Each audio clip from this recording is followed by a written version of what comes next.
ಎಲ್ಲ ಒಂಥರ ಆಶ್ಚರ್ಯ ಅನಿಸ್ತದೆ. ಇದು ಕಾಕತಾಳೀಯನೋ ಏನೋ ಗೊತ್ತಿಲ್ಲ, ಆದ್ರೆ ನಾವು ನಮ್ಮನೆ ಬಿಟ್ಟು ಗೆಸ್ಟ್ ಹೌಸಿಗೆ ಬಂದ್ವಿ. ಇಷ್ಟು ದಿನ ರೈಸ್ ಮಿಲ್ ಕೆಲಸ ಸ್ಟಾರ್ಟ್ ಆಗದೆ ಇದ್ದಿದ್ದು ಈಗ ಸ್ಟಾರ್ಟ್ ಆಗಿದೆ. ಹೊಸ ಹೊಸ ಬದಲಾವಣೆ ಹೊಸ ಮುನ್ಸೂಚನೆ ಕೊಡುತ್ತೆ. ಹೊಸ ಮುನ್ಸೂಚನೆ ಒಂದು ಇತಿಹಾಸನೇ ಬರೆಯುತ್ತೆ ಅನ್ನೋದೇ ಸತ್ಯ. ಇವತ್ತಿಂದ ನಮ್ಮ ಬದುಕು ಒಂದು ಇತಿಹಾಸ ಬರೆಯುತ್ತೆ. ಅದಕ್ಕೆಲ್ಲ ನಾವು ಈ ಹೊಸ ಮನೆನೇ ಸಾಕ್ಷಿ. ಅದ್ಗೆ ಮಾತು ಯಾವತ್ತೂ ಸುಳ್ಳಾಗಲ್ಲ. ಅವ್ರು ಹೇಳೋದ್ರಲ್ಲಿ ಒಂದ್ ಕಾರಣ ಇದ್ದೇ ಇರುತ್ತೆ. ಬೆಳ್ಳಿಯಲ್ಲಿ ಕಾಣಿಸ್ತಿಲ್ಲ. ಅಮ್ಮ ದೇವಸ್ಥಾನಕ್ಕೆ ಹೋಗಿದ್ದಾರೆ. ಮತ್ತು ರೈಸ್ ಮಿಲ್ ಕೆಲಸನ ಬೇಗ ಶುರು ಮಾಡಬೇಕು. ಎಲ್ರಿಗೂ ಕೆಲಸ ಕೊಡ್ಬೇಕು. ಈ ಊರಲ್ಲಿರೋರಿಗೆಲ್ಲ ಆತ್ಮವಿಶ್ವಾಸನ ಹೆಚ್ಚಿಸಬೇಕು. ಅವ್ರಿಗೆ ಯಾರಿಗೂ ಕೆಲಸ ಇಲ್ಲ, ಇವ್ರಿಗೆ ಹೋಗ್ತಾರೆ ಅಂತ ಅನ್ಕೊಂಡಿದ್ರು. ಇಲ್ಲ, ಎಲ್ರಿಗೂ ಕೆಲಸ ಕೊಡ್ತೀವಿ ಅಂತ ಅವ್ರ ನಂಬಿಕೆನ ನಾವು ಹೆಚ್ಚಿಸ್ಬೇಕು. ಹೌದ್ಕೊಡು, ಅವ್ರ ನಂಬಿಕೆ ಉಳಿಸ್ಕೊಡೋಣ. ಅದಕ್ಕೆ ಜಾಸ್ತಿ ಸಮಯ ಬೇಕಾಗಿಲ್ಲ, ಯಾಕಂದ್ರೆ ಈಗಾಗಲೇ ರೈಸ್ ಮಿಲ್ಗೆ ಬೇಕಾಗಿರೋ ಮೆಷಿನರೀಸ್ ಎಲ್ಲ ತಂದಾಗಿದೆ. ಅದನ್ನ ಫಿಟ್ ಮಾಡಿಸಿ ಟ್ರಯಲ್ ನೋಡೋದು ಒಂದೇ ಬಾಕಿ. ಒಂದ್ಸಲ ಈ ವಿಷಯ ಜನರಿಗೆ ಗೊತ್ತಾದ್ರೆ ಸಾಕು, ಆಗ ಅವ್ರ ಮನ್ಸಿಗೆ ಬರತ್ತೆ ಮುತ್ತಣ್ಣ ಹೇಳಿದ ಮಾತೆಲ್ಲ ಸತ್ಯ, 100% ಅವ್ರೆಲ್ರಿಗೂ ಕೆಲಸ ಸಿಕ್ಕೇ ಸಿಗತ್ತೆ ಅಂತ. ಎಲ್ರೂ ಒಟ್ಟಿಗೆ ಇದೀವಲ್ವಾ, ಎಲ್ರೂ ಒಗ್ಗಟ್ಟಾಗಿ ಅವ್ರ ನಮ್ಮ ಮೇಲೆ ಇಟ್ಟಿರೋ ಭರವಸೆನ ಉಳಿಸ್ಕೊಡೋಣ. ನಾವೀ ಮನೆಗ್ ಬಂದಿದ್ದು ಇದೇ ಕಾರಣಕ್ಕೆ ಅನ್ಸುತ್ತೆ. ಖಂಡಿತ ಇರ್ಬೋದು. ನಾವ್ ಆ ಮನೇಲಿ ಇದ್ದಾಗ ಮನೆ ಬದಲಾಯಿಸೋದ್ ಬೇಡ ಅಂತ ನಾನೇ ಎಷ್ಟೋ ಸಲ ಹೇಳಿದೀನಿ. ಆದ್ರೆ ಈ ಮನೆಗ್ ಬಂದ್ಮೇಲೆ ಒಂದಾದ್ಮೇಲೆ ಒಂದು ಸಿಹಿ ಸುದ್ದಿ ಬರ್ತಾನೆ ಇದೆ. ಚಿಕ್ಕಮ್ಮ, ಎಲ್ಲ ನಿಮ್ಮ ಆಶೀರ್ವಾದ. ಇದ್ರಲ್ಲಿ ನನ್ ದೊಡ್ಡತನ ಏನೂ ಇಲ್ಲ ಮುತ್ತು. ಎಲ್ಲ ನಿನ್ ಪರಿಶ್ರಮ ಮತ್ತೆ ಬೆಳ್ಳಿ ಬುದ್ಧಿವಂತಿಕೆಯಿಂದಾನೇ ಇದೆಲ್ಲ ಆಗಿದ್ದು. ಖುಷಿ ಸಂಗತಿ ಜೊತೆಗೆ ಇನ್ನೊಂದು ಆಶ್ಚರ್ಯವಾಗಿರೋ ಸಂಗತಿನೂ ಇದೆ. ಆಶ್ಚರ್ಯ ಆಗೋ ವಿಷಯನ ಅಂತದೇನಿದೆ ಅಮ್ಮ? ಎಷ್ಟೋ ವರ್ಷಗಳಾದ್ಮೇಲೆ ನಮ್ಮನೆಗೆ ಪಟ್ಟು ಅಳಿಯಂದ್ರು ಬರ್ತಿದ್ದಾರೆ. ಹೌದಾ ಅಮ್ಮ? ನಿಜಾನಾ? ಹೌದು ಅಕ್ಕ, ಹಾಗಾದ್ರೆ ಇಲ್ಲೋದು ಹಾಲಿವುಡ್ ಟ್ರಿಪ್ ಗ್ಯಾರಂಟಿ. ಅರೆ ನಾಚಿಕೆ ನೋಡು. ನಾಚಿಕೆ ಅಂತೆ. ನಂಗೆ ಎಷ್ಟ್ ಕಷ್ಟ ಆಗತ್ತೆ ಅಂತ ನಿಮ್ಗೆ ಯಾರಿಗಾರು ಗೊತ್ತಾ? ಅಡ್ಗೆ ಮಾಡಿ ಮಾಡಿ ಸುಸ್ತಾಗೋಗತ್ತೆ. ಅಡ್ಗೆ ವಿಷಯ ಅಷ್ಟೇ ತಾನೆ. ಅವ್ರು ಎಷ್ಟೇ ತಿಂತೀನಿ ಅಂದ್ರು ಅಡ್ಗೆ ಮಾಡೋದಕ್ಕೆ ಬೆಳ್ಳಿ ಇದಳಲ್ಲ. ಇಂಥ ಟೈಮಲ್ಲಿ ಬೆಳ್ಳಿ ಕೈಲಿ ಅಡ್ಗೆ ಮಾಡ್ಸಕ್ ಆಗತ್ತ ಅಣ್ಣ? ಅಕ್ಕ ಹೆಲ್ಪ್ ಮಾಡಕ್ ನಾನಿದ್ದೀನಲ್ಲ. ಹೌದು ಹೌದು. ನಿಮ್ ಬಾವನ್ಗೆ ಶಾವ್ಗೆ ಪಾಯಸನೂ ಮೆಣಸಿನ್ಕಾಯಿ ಬಜ್ಜಿ ಅಂದ್ರೆ ತುಂಬಾ ಇಷ್ಟ. ಹೋಗಿ ಹೋಗಿ ಬೇಗ ಮಾಡಿ ಹೋಗಿ. ಅಷ್ಟೇ ಅಲ್ಲವಾ, ಜಿಲೇಬಿ ಅಂದ್ರೆ ತುಂಬಾ ಇಷ್ಟ ಅಲ್ವಾ?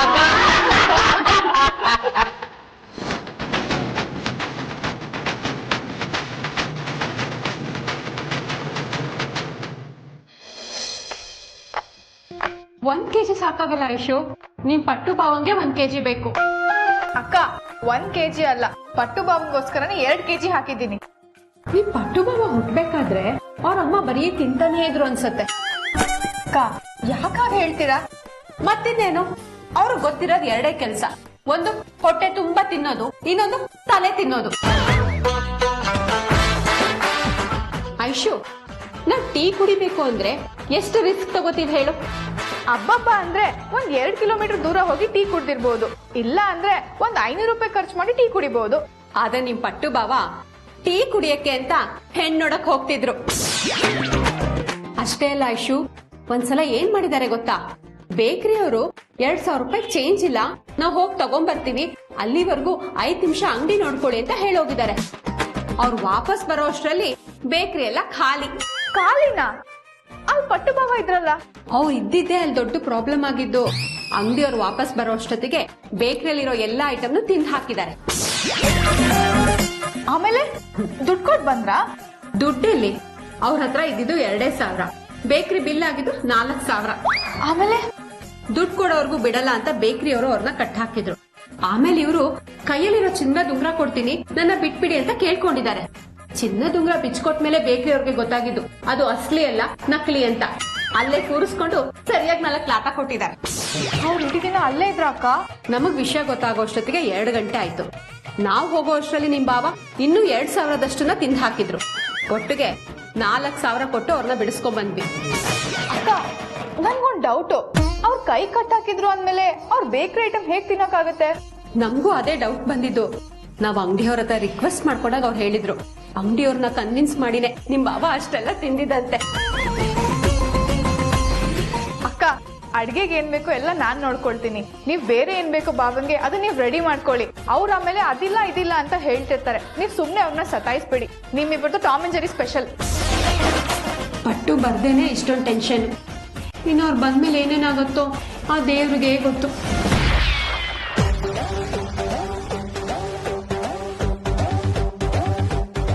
ಅಮ್ಮ ಯಾರಿದ್ದೀರಾ?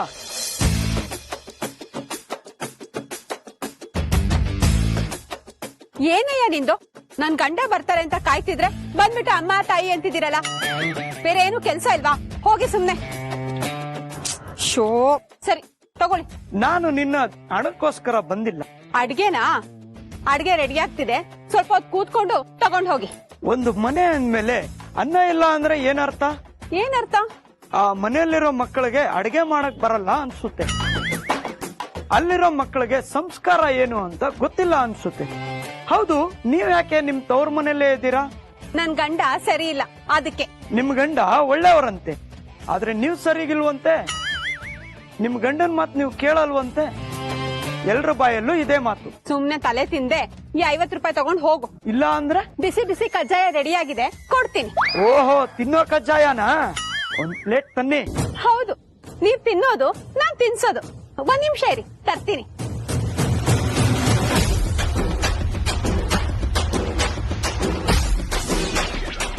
ಹೇಳೋ ಮಾತು ಕೇಳ್ದೆ ಇರೋರ್ಗೆ ಅಂತಾನೆ ಬಿಸಿ ಬಿಸಿ ಕಜ್ಜಾಯ ರೆಡಿ ಆಗಿರತ್ತೆ. ನಿಮ್ಗೆ ಎಷ್ಟು ಡಜನ್ ಬೇಕು? ನೀನ್ ಯಾವತ್ತೂ ಬದ್ಲಾಗೋದಿಲ್ಲ ಕಣೆ. ಕೊನೆ ಗಿಣೆ ಅಂದ್ರೆ ತಲೆ ಮೇಲೆ ಹಾಕ್ತೀನಿ. ಇಡಿಯಟ್, ಕಾಲ್ ಮುರಿದು ಕೈ ಕೊಡ್ತೀನಿ. ಆಗ್ಲೂ ಜಗಳ ಗಂಟಿನೇ, ಈಗ್ಲೂ ಜಗಳ ಗಂಟಿನೇ. ಯಾಕೆ? ನಿಮ್ಮ ಅಪ್ಪ ಏನಾದ್ರು ನನ್ಗೆ ಊಟ ತಂದು ಕೊಟ್ಟಿದ್ನಾ? ಹೇಗಿದೆ ಮೈಗೆ? ಶರ್ಮಿಳಾ, ನಮ್ಮಪ್ಪನ್ ಸುದ್ದಿಗ್ ಬಂದ್ರೆ ಸರಿಗಿರಲ್ಲ ನೋಡು. ನನ್ನ ಹೆಸರು ನಿನಗೆ ಹೇಗ್ ಗೊತ್ತು? ತಾಳಿ ಕಟ್ಟಕ್ ಮುಂಚೆ ನಿನ್ ಹೆಸರು ಹೇಳಿದ್ದಲ್ಲ. ಈ ವಾಯ್ಸ್ ಎಲ್ಲೋ ಕೇಳ್ದಾಗಿದೆಯಲ್ಲ.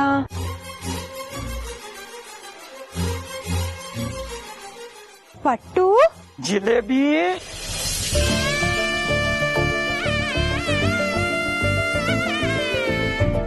ಇದೇನ್ರಿ ಇದು ನಿಮ್ ವೇಷ? ನಿನ್ ಕಾಟ ತಡಿಯಕ್ಕಾಗ್ದೆ ಸ್ವಾಮೀಜಿ ಆಗ್ಬಿಟ್ಟಿದೀನಿ. ಇನ್ನು ಮೇಲೆ ನನ್ ಸೇವೆ ಮಾಡ್ಕೊಂಡ್ ಇರ್ಬೇಕು. ಪೊರ್ಕೆ ನೋಡಿದಿರಲ್ಲ, ನೀವ್ ಹೇಳಿದಕ್ಕಿಂತ ಜಾಸ್ತಿನೇ ಸೇವೆ ಮಾಡ್ತೀನಿ. ಎಲ್ಲೋದ್ರೂ ಈ ಪರ್ಕೆ ಸೇವೆ ಬಿಡಲ್ಲ ನೀನು.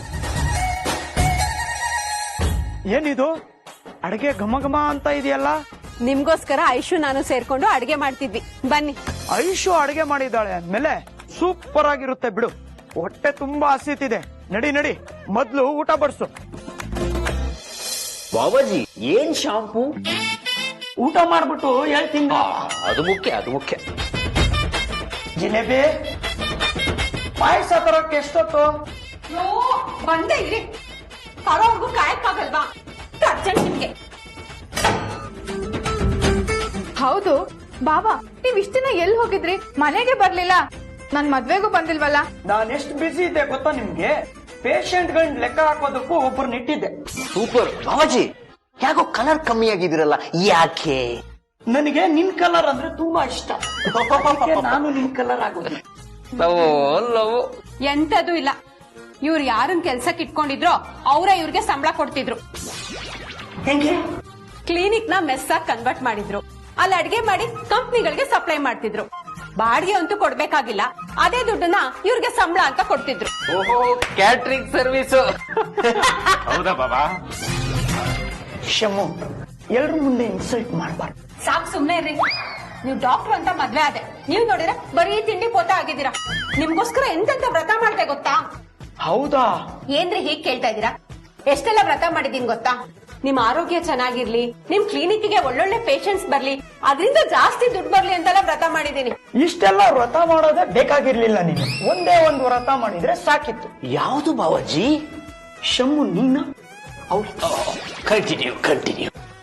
ಶಮ್ಮು, ಅದೇನ್ ವ್ರತ ಅಂತ ಹೇಳಿ. ಮೌನ ವ್ರತ.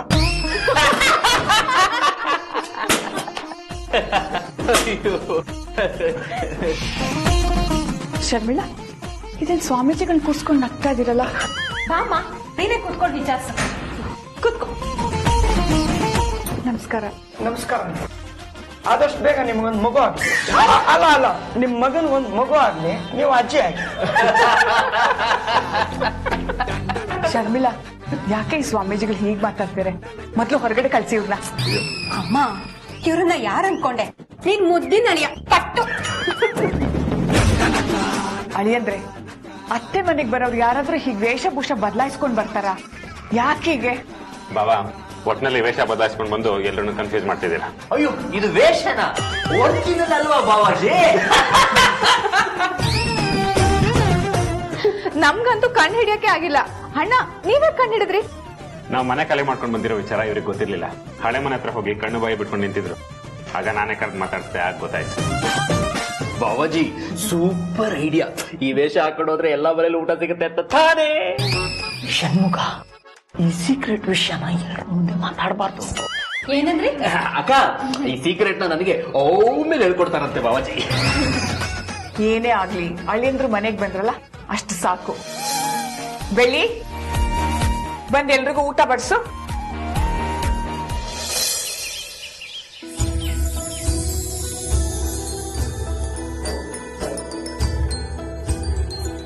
ಚಿತ್ರ, ನೀನಿದ್ರೆ ಏನೋ ಒಂಥರ ಧೈರ್ಯ.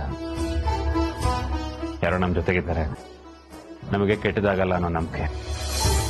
ಒಂದ್ ರೀತಿಲಿ ನೀನು ದೇವರಿದ್ದಾಗೆ ಚಿತ್ರ. ಎಲ್ಲರಲ್ಲೂ ಎಷ್ಟೊಂದು ಬದಲಾವಣೆ ಕಾಣಿಸ್ತಿದೆ ಗೊತ್ತಾ?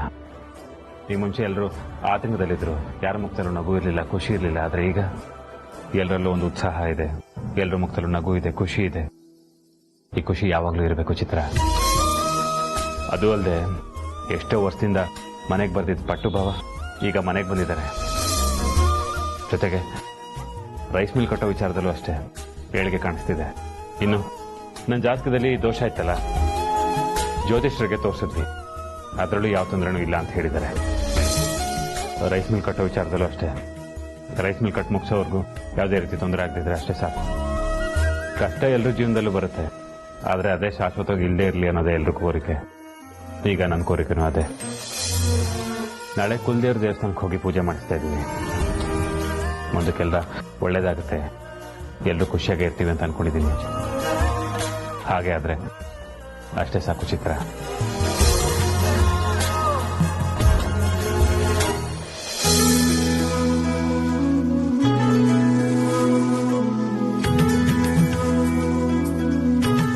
ಶರ್ಮಿಳಾ, ಭಾವ ಎಲ್ಲಿ? ಏನೋ ಮುಖ್ಯವಾದ ವಿಷಯ ಹೇಳ್ತಾರೆ ಅಂತ ನಾವೆಲ್ಲ ಕಾಯ್ತಾ ಇದೀವಿ. ಎಲ್ಲಿ ಅವ್ರು ಬಂದೇ ಇಲ್ಲ? ಬಸ್ ಸ್ಟ್ಯಾಂಡ್ ಅಲ್ಲಿ ಬಸ್ ಕಾಯ್ತಾ ಇರೋ ಹಾಗಿದೆ. ಬಾವ ಬಂದ್ರೆ ಓಕೆ, ಇಲ್ಲ ಅಂದ್ರೆ ಬಸ್ ಸ್ಟ್ಯಾಂಡ್ ಅಲ್ಲಿ ಟ್ರೈನ್ ಕಾದಾಗ ಆಗತ್ ನಮ್ ಕತೆ. ಅಷ್ಟೊಂದ್ ಟೆನ್ಷನ್ ಯಾಕೆ ಮಾಡ್ಕೋತೀರಾ? ಸ್ವಾಮೀಜಿ ಗೆಟಪ್ ಅಲ್ಲಿ ಇದ್ದಿದ್ದೀವ್ರು ನಾರ್ಮಲ್ ಗೆಟಪ್ ಅಲ್ಲಿ ಬರ್ತಾರೆ, ನೋಡ್ತೀರಿ.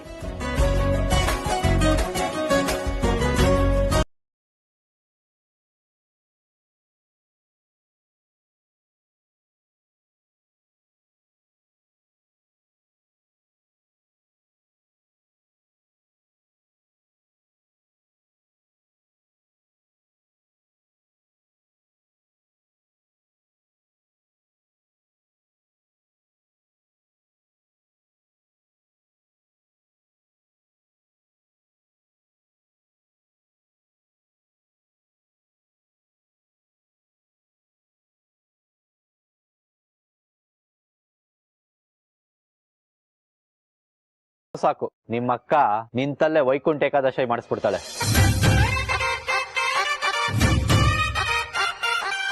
ಹಾಗಾದ್ರೆ ನೀವ್ ಸರಳ ಅನ್ನೋರ್ಗ್ ಲೈನ್ ಹಾಕ್ತಿದ್ರಲ್ಲ, ಅವ್ರ ಕತೆ ಏನಾಗ್ಬೇಕು? ಯಾರ್ರೀ ಅದು ಸರಳ? ಜಿಲೇಬಿ, ನನ್ಗೆ ನಿನ್ ಬಿಟ್ರೆ ಬೇರೆ ಯಾರೇ ಇರ್ತಾರೆ? ಅವಳೇನೋ ಸುಮ್ಮನೆ ತಮಾಷೆ ಮಾಡ್ತಾ ಇದ್ದಾಳೆ. ಐಶೋ, ಮೊದ್ಲೇ ನಿಮ್ಮ ಅಕ್ಕ ನನ್ ಮೇಲೆ ಡೌಟ್ ಪಡ್ತಾಳೆ. ಅದ್ರಲ್ಲಿ ನೀನ್ ಈ ತರ ಹಾಕೊಟ್ರೆ ಅಷ್ಟೇ ನನ್ ಕತೆ.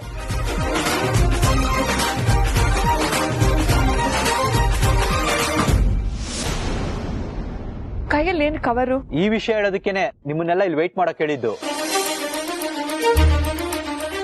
ನೀವ್ ಹೇಳ್ತಿರೋದ್ ನೋಡಿದ್ರೆ ಏನೋ ಮುಖ್ಯವಾದ ವಿಷಯನೇ ಇರ್ಬೇಕು. ಏನ್ರಿ ಅದು? ಈ ಮನೆಗೆ ಸದಾ ಒಳ್ಳೇದನ್ನೇ ಬಯಸೋ ಅಂತ ಒಬ್ಬ ಜ್ಞಾನಿಗಳು ಕೊಟ್ಟಿರೋ ಕವರ್ ಇದು. ಇದ್ರಿಂದನೇ ಈ ಮನೆಗೆ ಒಳ್ಳೇದಾಗುತ್ತೆ ಅಂತ ಹೇಳಿ ಕೊಟ್ಟಿದ್ದಾರೆ. ಅಂತ ವ್ಯಕ್ತಿ ಯಾರಿರ್ಬೋದು? ನೀವ್ ಏನು ಅಂತ ಬಿಡಿಸಿ ಹೇಳ್ದೆ ಇದ್ರೆ ಎಲ್ರು ಅವ್ರವ್ರಿಗೆ ಏನ್ ಬೇಕೋ ಅದನ್ನೇ ಅರ್ಥ ಮಾಡ್ಕೋತಾರೆ. ಏನು ಅಂತ ಬಿಡಿಸಿ ಹೇಳಿ. ಈ 6 ತಿಂಗಳಿಂದೆ ಕಾಶಿಗೆ ಹೋಗೋಣ ಅಂತ ಮನ್ಸಾಯ್ತು. ಅನ್ಕೊಂಡಿದ್ದಷ್ಟೇ.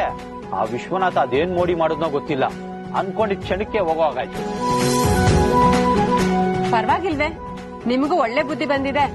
ಬುದ್ಧಿ ಏನೋ ಬಂದಿತ್ತು ಜಿಲೇಬಿ, ಅದಕ್ಕೆ ಕಾಶಿಗೆ ಹೋಗೋಣ ಅಂತ ಹೋದೆ. ಆದ್ರೆ ಅಲ್ಲಿ ಹೋದ್ಮೇಲೆ ಗೊತ್ತಾಯ್ತು. ಏನ್ ಗೊತ್ತಾಯ್ತು ಬಾವ? ಹೋಗ್ಬೇಕಾದ್ರೇನೋ ದುಡ್ಡಿತ್ತು, ಆದ್ರೆ ರಿಟರ್ನ್ ಬರೋದಕ್ ದುಡ್ಡೇ ಇಲ್ಲ ಅಂತ. ಊಟಕ್ಕೊಂದ್ ವ್ಯವಸ್ಥೆ ಮಾಡ್ಕೊಬೇಕಲ್ಲ, ಏನ್ ಮಾಡೋದು ಅಂತ ಯೋಚನೆ ಮಾಡ್ತಾ ಇದ್ದೆ. ಯಾರೋ ಪುಣ್ಯಾತ್ಮ ಕಾವಿ ಬಟ್ಟೆ ತಂದ್ಕೊಟ್ಟ, ಅದನ್ನ ಹಾಕೊಂಡೆ ನೋಡಪ್ಪ, ಒಂದೊತ್ತು ಊಟಕ್ಕೂ ಕಷ್ಟ ಪಡೋ ಟೈಮಲ್ಲಿ ಕರ್ದು ಊಟ ಹಾಕೋದ.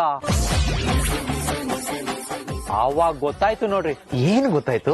ಕಾಕಿ ಕಾವಿ ಕಾದಿಗೆ ಯಾಕೆ ಇಷ್ಟೊಂದು ಬೆಲೆ ಕೊಡ್ತಾರೆ ಅಂತ.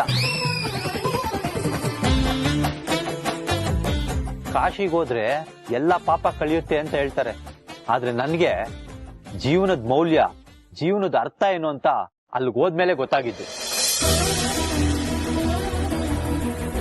ಅಲ್ಲಿ ಹೋದ್ರೆ ಜೀವನದಲ್ಲಿ ಬದಲಾವಣೆ ಆಗುತ್ತೆ ಅಂತ ಹೇಳೋರು, ಆದ್ರೆ ನನ್ನ ಜೀವನದಲ್ಲಿ ನಾನಿನ್ನೂ ಯಾಕೆ ಬದುಕಿದ್ದೀನಿ, ನಾನಿನ್ನೂ ಏನೇನ್ ಸಾಧನೆ ಮಾಡ್ಬೇಕು ಅಂತ ಅಲ್ಲಿಗೆ ಹೋದ್ಮೇಲೆ ಗೊತ್ತಾಯ್ತು.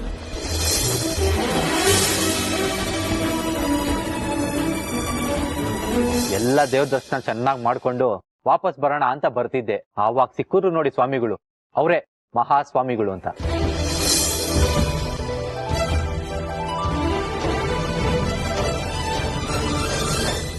ಮಹಾಸ್ವಾಮಿಗಳ ಅವ್ರು ನಿಮಗ್ ಸಿಕ್ಕಿದ್ರಾ? ಹೌದು ಅತ್ತೆ. ಬಾಬಾ ಮಹಾಸ್ವಾಮಿಗಳು ಏನ್ ಹೇಳಿದ್ರು? ನನ್ನ ಜೀವನದಲ್ಲಿ ಒಂದ್ ದೊಡ್ಡ ಬದಲಾವಣೆ ಆಗುತ್ತೆ ಅಂತ ಭವಿಷ್ಯ ನುಡಿದಿದ್ದಾರೆ.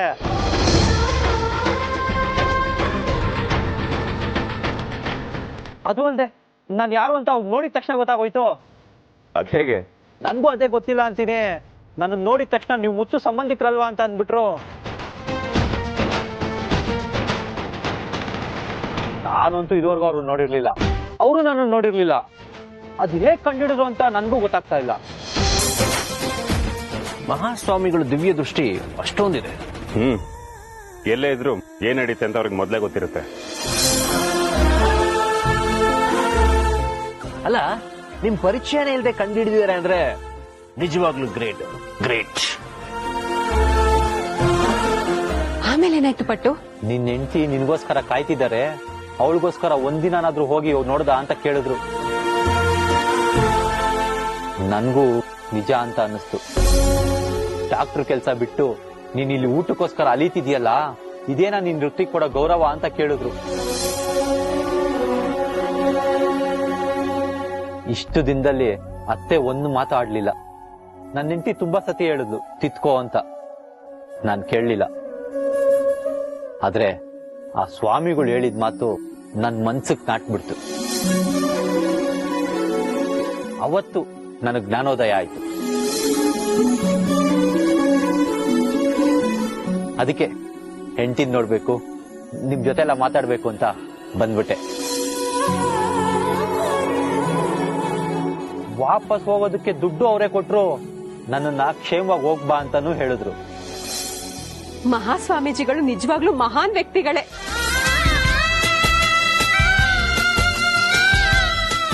ನೀವ್ ಅವ್ರನ್ನ ಭೇಟಿ ಮಾಡಿದ ಕೂಡಲೇ ಇಷ್ಟೊಂದು ಬದಲಾಗಿದೆ ಅಂದ್ರೆ ಮತ್ತೆ ಅವ್ರು ಸಿಕ್ಕಾಗ ಕೃತಜ್ಞತೆ ಸಲ್ಲಿಸಲೇಬೇಕು.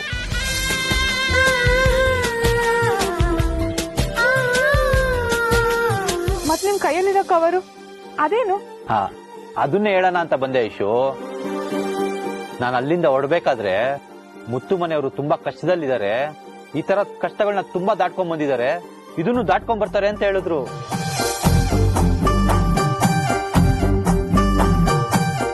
ಈಗ ಮನ್ಸಿಗೆ ಸಮಾಧಾನ ಆಯ್ತು. ನಾವು ಕಷ್ಟದಲ್ಲಿ ಇಲ್ಲೇ ಕಾಲ ಕಳೆದ್ಬಿಡ್ತೀವಿ ಅಂತ ಅನ್ಸ್ಬಿಟ್ಟಿತ್ತು ನನ್ಗೆ. ಹೇಗೂ ನೀವು ಮುತ್ತು ಮನೆಗೆ ಹೋಗ್ತಿರಲ್ಲ, ಅವ್ರಿಗೆ ಈ ಕವರ್ನ ತಲುಪಿಸ್ಬಿಡಿ ಅಂತ ಅವರೇ ಕೊಟ್ಟು ಕಳ್ಸಿದ್ರು. ಏನಾದ್ರೂ ಉಪಯೋಗ ಆಗೋ ತರ ವಸ್ತುನೇ ಕೊಟ್ಟು ಕಳ್ಸಿರ್ತಾರೆ. ಕವರ್ ಓಪನ್ ಮಾಡಿ ನೋಡೋಣ. ಇದನ್ನ ನಾನು ಓಪನ್ ಮಾಡಂಗಿಲ್ಲ ಷಣ್ಮುಗ. ಇದನ್ನ ಅತ್ತೆಗೊಂದ್ ಕವರು, ಮುತ್ತುಗೊಂದ್ ಕವರ್ ಕೊಡು ಅಂತ ಹೇಳಿದ್ದಾರೆ. ಚಿಕ್ಕಮ್ಮಂಗೊಂದು ನನ್ಗೊಂದ? ಮಹಾಸ್ವಾಮಿಗಳು ಯಾವಾಗ್ಲೂ ಸಪರೇಟ್ ಆಗಿ ಏನು ಕೊಡೋದಿಲ್ವಲ್ಲ? ನನಗೂ ಅದೇ ಆಶ್ಚರ್ಯ ಆಗ್ತಿದೆ. ಎಲ್ರನ್ನೂ ಒಂದೇ ಸಮನಾಗಿ ನೋಡ್ಕೊಳ್ಳೋ ಅವರು ನನಗೆ ನಿನಗೆ ಬೇರೆ ಬೇರೆ ಯಾಕೆ ಕೊಟ್ಟಿದ್ದಾರೆ ಅಂದ್ರೆ ಗೊತ್ತಾಗ್ತಿಲ್ಲ. ಅಯ್ಯೋ, ಅದ್ರಲ್ಲೂ ಒಂದ್ ವಿಷಯ ಇದೆ ಅತ್ತೆ. ಇದನ್ನ ನೀವಿಬ್ರು ಇವತ್ತು ಓಪನ್ ಮಾಡೋ ಹಾಗಿಲ್ಲ. ಮತ್ತೆ ಪೌರ್ಣಮಿ ದಿನ ದೇವ್ರ ಮನೇಲಿ ಇಟ್ಟು ಪೂಜೆ ಮಾಡಿ ಭಕ್ತಿಯಿಂದ ಕೇಳ್ಕೊಂಡು ಆಮೇಲೆ ಓಪನ್ ಮಾಡ್ಬೇಕು ಅಂತ ಹೇಳಿದ್ದಾರೆ.